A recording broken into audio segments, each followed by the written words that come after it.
नमस्कार, मी Amol Joshi. T time न्यूजमध्ये स्वागत. पहिली महत्त्वाची अपडेट.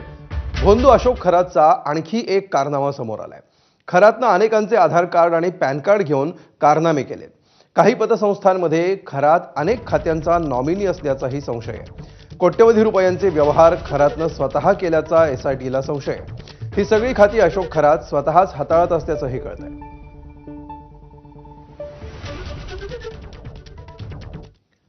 तर भोंदू खरातचा 4 वर्षांपूर्वीचा आणखी एक कारनामा समोर आलाय.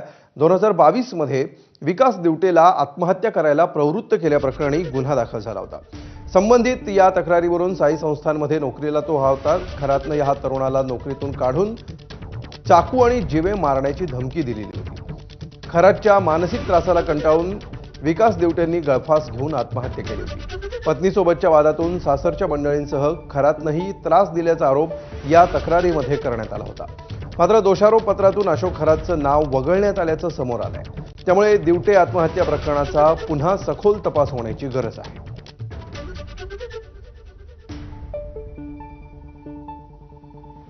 जे मयत विलास दिवटे आहेत त्याचे बंधू राजेंद्र दिवटे आता माझ्यासोबत आहेत.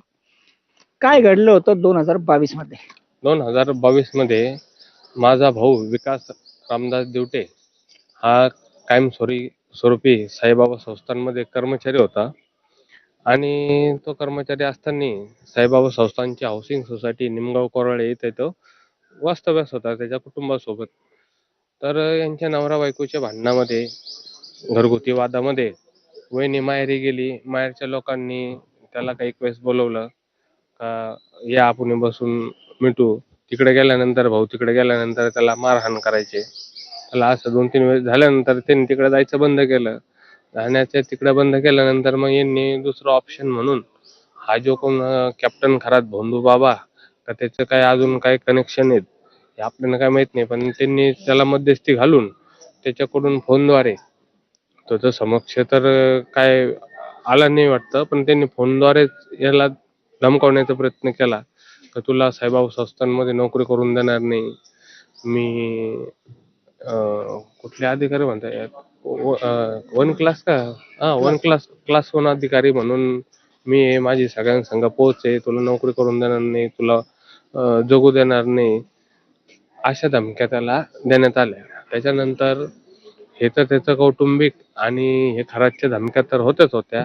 त्या पाठीमाग जे त्यांनी नाव लिहिलेले आहेत, ज्यांचे नंबर लिहिलेले आहेत, त्यांच्याकडून पैसे घेण्याचं लिहिलेलं आहे, काही एवढ्या लोकांना मी पैसे दिले होते ते पण त्याला कधी वेळेवर ते रिकवर झाले नाही किंवा समोरच्या लोकांनी दिले नाही.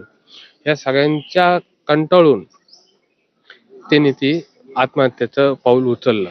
काय लिहिलं होतं त्याने त्यावेळेस त्या सुसाईड नोट मध्ये? सुसाईड नोटमध्ये तर त्यांनी स्पष्टपणे 4 पानाची सुसाईड नोट त्यांनी लिहून ठेवलेली होती. जेव्हा आम्ही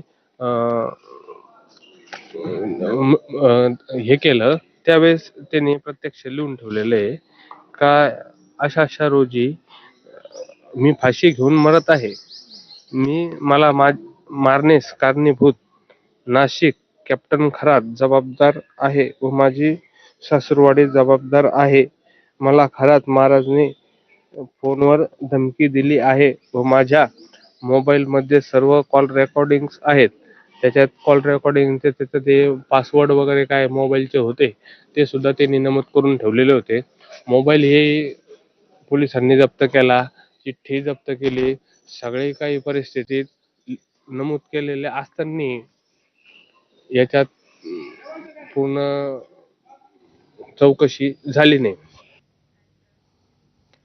तर अशोक खरातचा एक धक्कादायक कारनामा समोर आलेला आहे. पूजाविधीच्या बहाण्यानं तसंच लग्नाचं आमिष दाखवून घटस्फोटित महिलेवर अत्याचार करून तिचा गर्भपात केल्याप्रकरणी खरातवर सरकारवाडा पोलीस ठाण्यामध्ये गुन्हा दाखल झालाय. जे विवाहस्थळ आलंय त्याच्याशी सुखी संसार होईल का अशी विचारणा करण्यासाठी पीडित महिला 2013 मध्ये पहिल्यांदा खरातकडे गेली होती. त्यानं सुखाचा संसार होईल असं सांगत ईशान्येश्वर मंदिरात जाऊन पूजा करायला सांगितलं. त्यानंतर या पीडित महिलेचा विवाह देखील झाला. तिला 2 अपत्ये झाली. मात्र काही दिवसांनी घरगुती भांडण टोकाला गेल्यामुळे पती आणि पत्नी विभक्त झाले.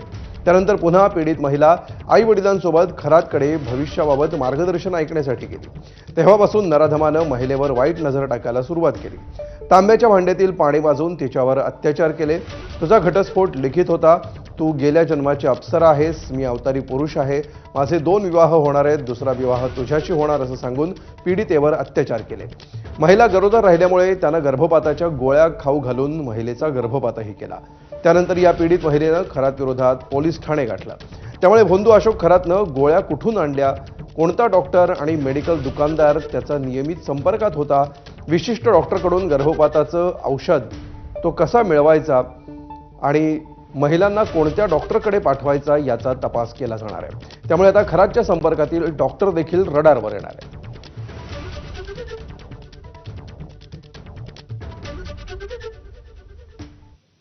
तर नाशिकमधील भोंदूबाबा अशोक खरातला 8 एप्रिलपर्यंत पोलीस कोठडी सुनावण्यात आली आहे. आज नाशिक जिल्हा सत्र न्यायालयामध्ये ही सुनावणी झाली. या सुनावणीसाठी अशोक खरातला व्हिडिओ कॉन्फरन्सद्वारे उपस्थित करण्यात आलं. तपास अधिकारी किरण कुमार सूर्यवंशी आणि सरकारी वकील ॲडव्होकेट शैलेंद्र बागडे यांनी न्यायालयामध्ये युक्तिवाद केला. यावेळी पोलिसांनी 7 दिवसांच्या पोलीस कोठडीची मागणी केली होती. सुनावणीच्या शेवटी सगळ्यांचा युक्तिवाद झाल्यानंतर तुला काही बोलायचं आहे का असा प्रश्न न्यायाधीशांनी विचारला. यावर हात जोडून काही नाही असं अशोक खरातनं म्हटलं. सदर गुन्हा गांभीर्य असल्यामुळे कोर्टाने मला 8 तारखेपर्यंत पोलीस कस्टडी दिली आहे. गांभीर्य असल्यामुळे आम्ही काही बोलू शकत नाही. थँक्यू.